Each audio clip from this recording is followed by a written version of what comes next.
Total War Pharaoh has nearly arrived, and today I'll be giving you my take on whether it's worth your hard-earned money.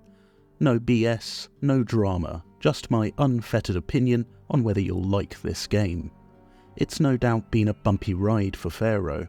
Throughout its development cycle, there's been a lot of people who thought that this game would be dead on arrival, myself admittedly being one of them.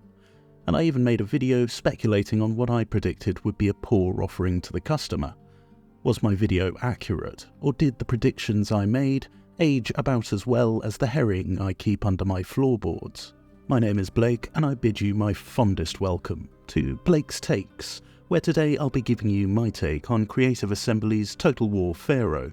Is my take hot or not? Let me know in the comments below. And if you enjoyed today's video, please consider liking and subscribing. It really helps the channel out. When I initially downloaded and installed this game, I feared my predictions were correct. There were some catastrophic frame rate drops which absolutely killed my excitement for this title, which led me to actually rage uninstall the game. After I'd cooled off for a few days and spoken with CA and vented to other content creators about the issues I was having, I decided to go again for round 2 and do a fresh reinstall of the game.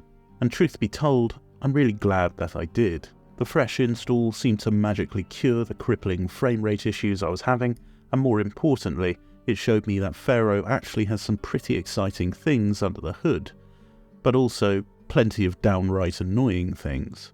Let's get into it. We'll start off with the sound design. We are unstoppable!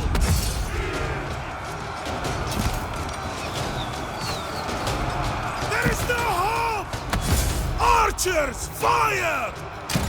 Yes!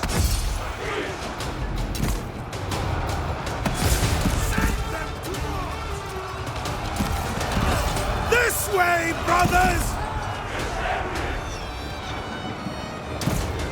Yeah, that shit slaps. Pharaoh truly has some excellent sound design. The low guttural horns of units beginning to charge, paired with the excellent music that ebbs and flows dynamically throughout the battle, is beautiful. You can hear your soldiers shouting useful information about the field of battle, such as "slingers are attacking us," and "I hope this storm goes away," etc, etc. The weapons sound excellent as your units collide into battle. There's a real weight to the swords and the shields smacking into each other. Tear them apart!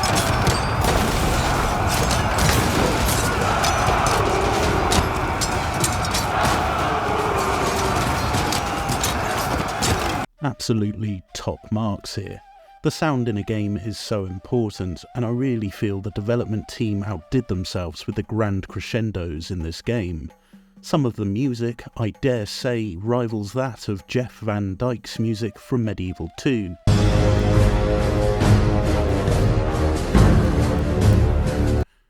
No, I can't say that, that's blasphemy, but it comes close. The graphics are also equally beautiful to behold.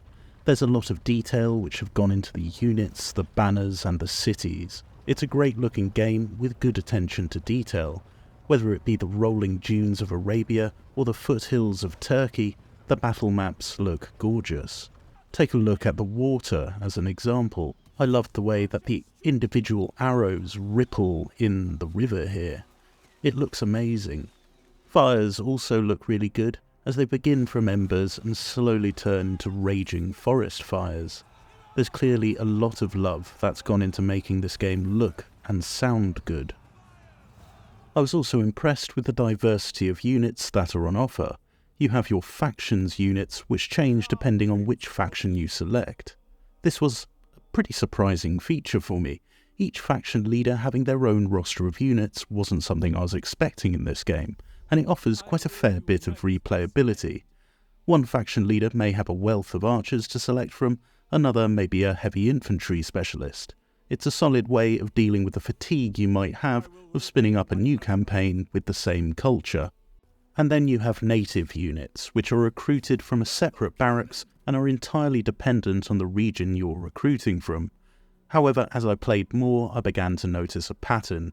Basically, all native units have their initial variant, and then their tier 2 and or 3 variant, which will probably have some armour slapped on or some other slight buffs, and they'll have the prefix of veteran or renowned before it. It's simple enough. You'll become familiar with it very quickly. Your top tier units will always be your faction's own specific units, and they'll either be tier 4 or 5 and marked in gold. You can use native units to fill out the gaps in your roster. Some of these natives have some very different traits, and I think Ursu as the Canaanites gets the most interesting ones. He has these Haribo Raiders, which are basically fast enough to be cavalry. They're cheap, and you can recruit them en masse from turn 1. They'll chase down and chop up everything. They also have Vanguard deployment too, so you can hide these bad boys all over the place and pull off some pretty gnarly ambushes. Then you have the Sabuna Gib troops, who will ruin your battle plans by going berserk and charging at the enemy, even if they're halfway across the map. It's stupid, and they probably need to tone it down a little bit when the unit decides to charge. I do find it odd that they brought back the rampage mechanic into this game, especially for troops which don't really fit the berserker criteria that you'd normally find this kind of trait on. Nevertheless, it can be annoying, but you do get all of your fatigue refreshed when you do go on a rampage, so it does have some uses. But overall, I hate the rampage mechanic. Taking away agency from the player in a game revolving around precise movements of troops is just, at its core, a bad idea. Despite this, there is a reasonably diverse cast of units in Pharaoh, something which I really thought Pharaoh would be lacking in. However, that does not mean you have diversity in your enemies. I found, especially when playing the Egyptian factions, that all I was fighting were Egyptians for the entirety of the campaign, which sort of diminished the fun for me. There were Kushite factions, which were basically Egyptian factions with some long-range archers tacked on. It's by no means a deal-breaker, but it can get a bit repetitive when it feels like you've been fighting the same armies over and over for 100 turns. This may be because I've been spoiled by Warhammer's offering, and I do accept that. The outpost system is an interesting mechanic. You build these outposts and they give your forces buffs like extra melee defense or lower upkeep costs. But most importantly, most of them replenish your movement range. You can chain outposts along to make a sort of super highway for your armies on the campaign map. The movement range you'll especially need in the later game when you're defending your empire from the roving sea people. More on them later. But I also found that it was something you could abuse. By going back and forth between outposts, I was able to get infinite movement points and springboard my armies out of their provinces. I'm hoping that this gets patched on release.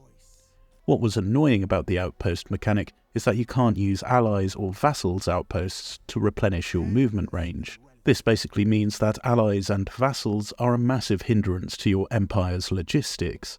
I'm hoping that they change this in the future, because as it stands, it makes vassals and allies a roadblock to your conquest and the defence of your empire.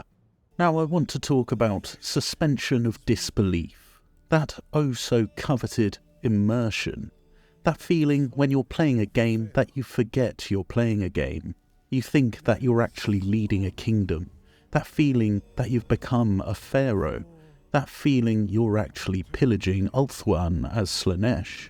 Pharaoh lacks that, and I think it's a lot to do with the family member system, or lack thereof.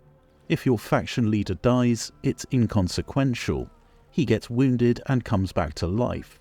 This is fine in Warhammer fantasy games, but when you have immortal gods leading kingdoms in a historical game, that suspension of disbelief is gone. There are no consequences for your terrible decision-making.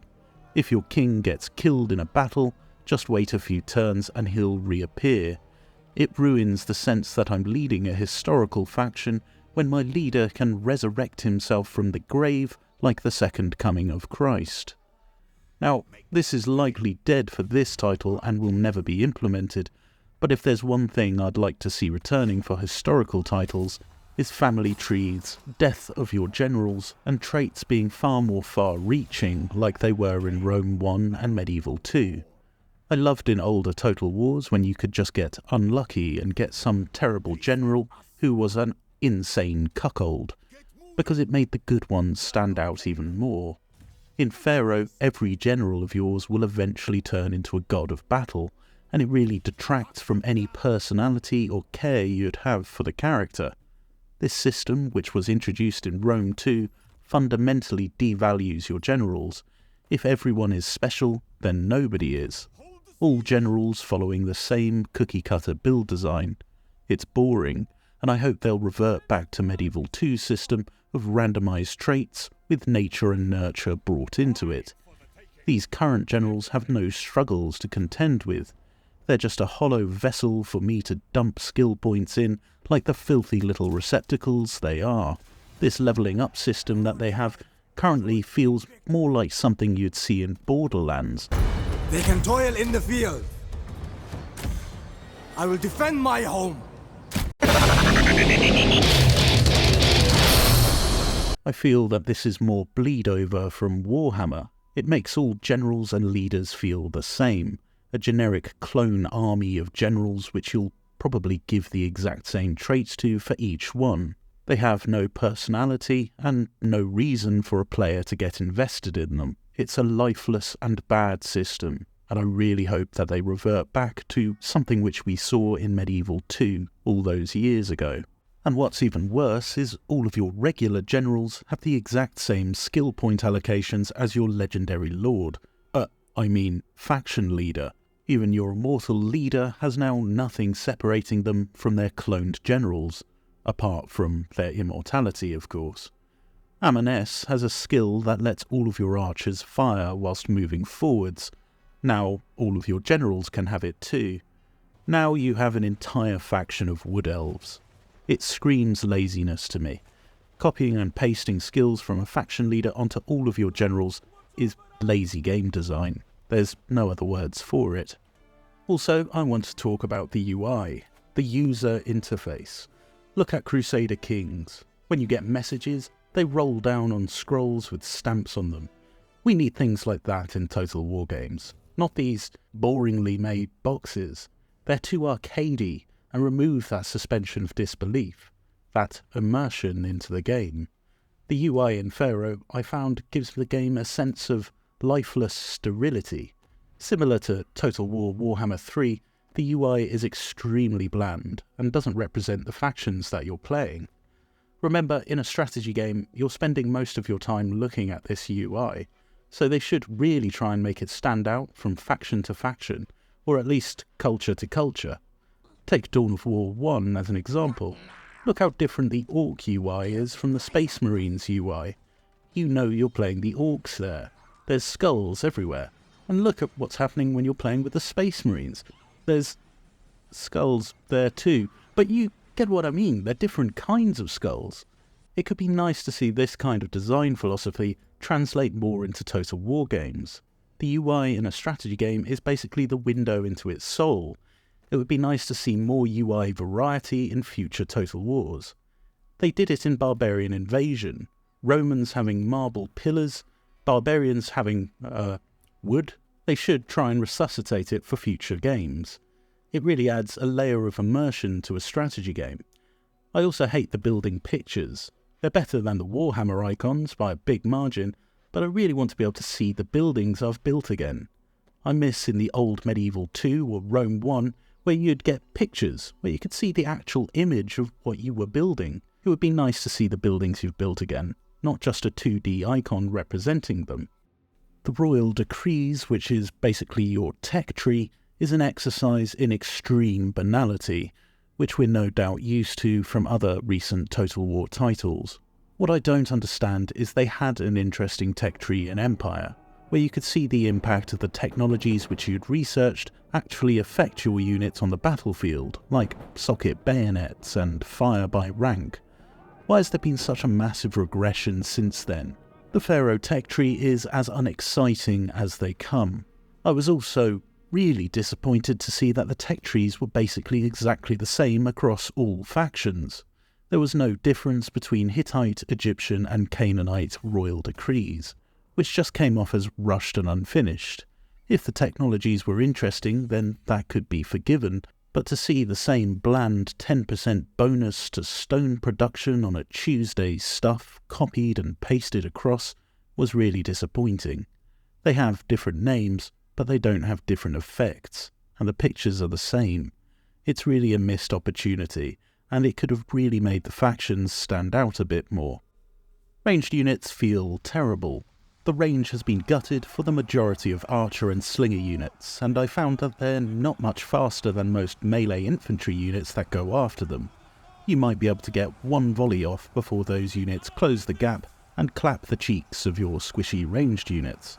From my Hittite campaign, I'd say there is one really dominant unit type, and that's swords and axes. Because chariots are quite rare, you can really just mass sword and axemen and you're kind of good to go. Amenes of the Egyptians have some very good long-range archers that can delete a few units from afar, and after playing with his Tar-Seti longbowmen, every other archer in the game feels terrible.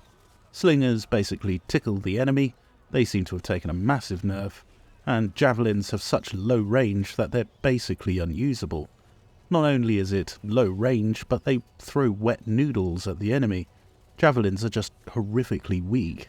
It's a massive shame. When I had flanked the enemy to deliver a volley of javelins, I expected to unleash devastation, but instead I think one enemy troop got scratched, and the rest of them turned around and slaughtered my javelineers. It was underwhelming to say the least. Some unit classes just aren't useful, and that's a massive shame.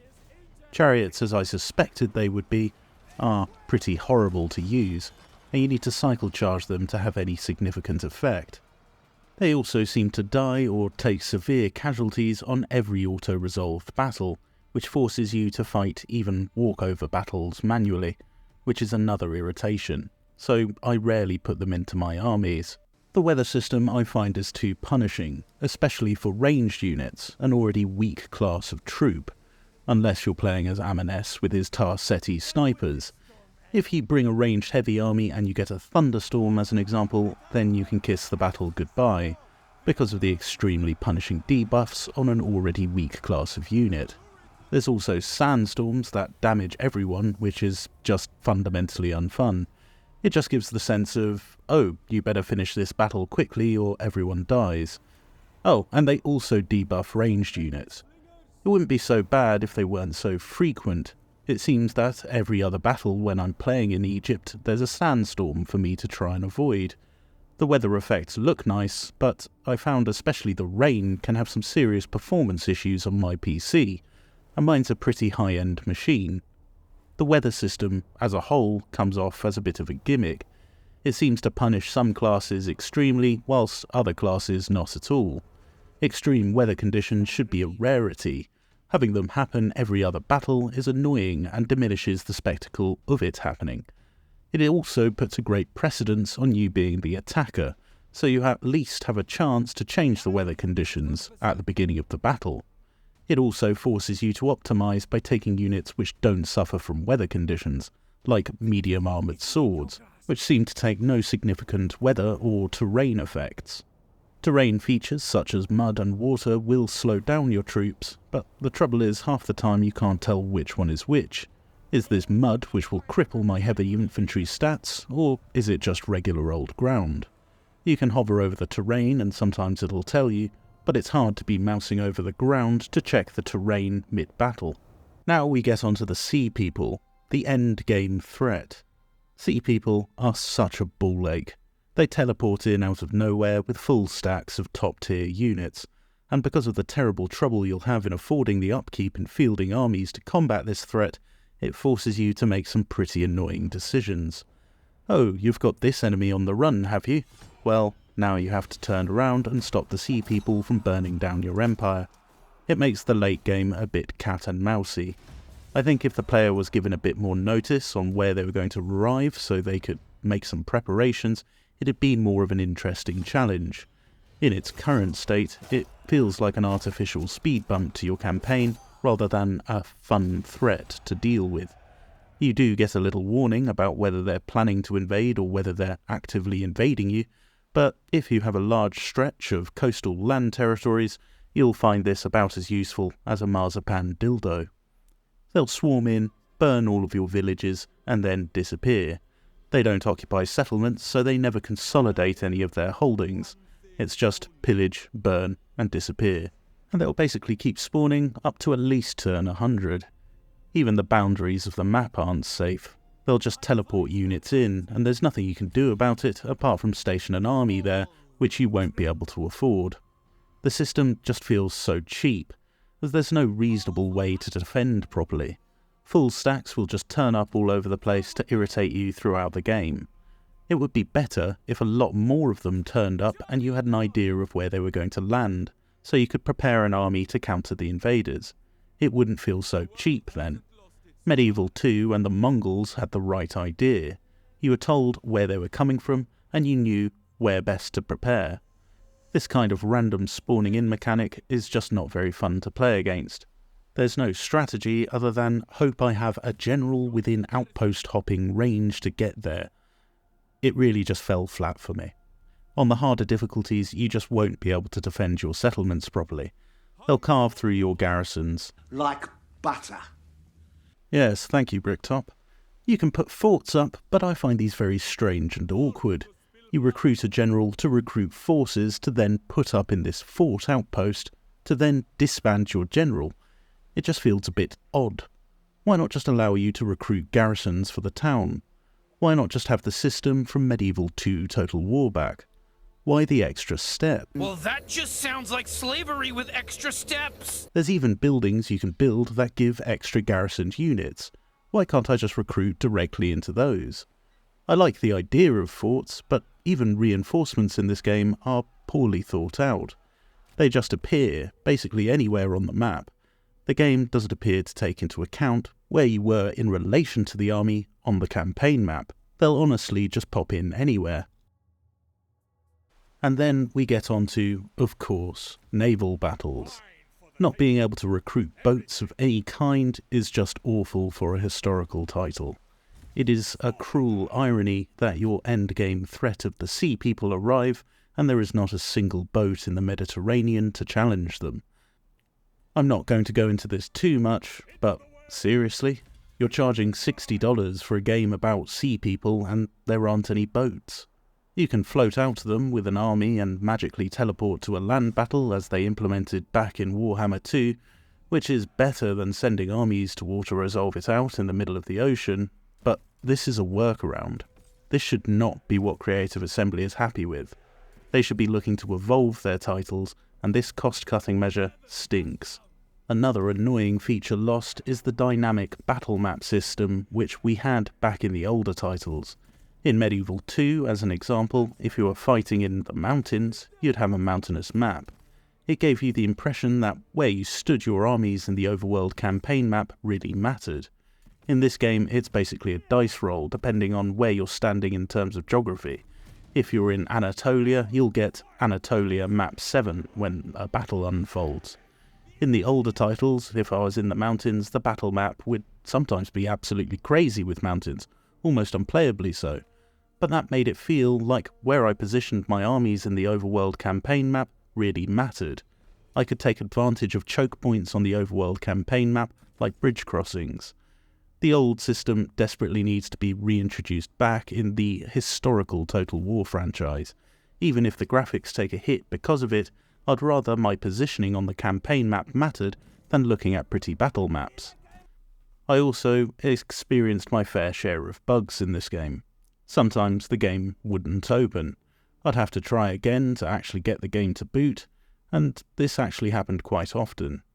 Normally it would boot on the second try, sometimes the third.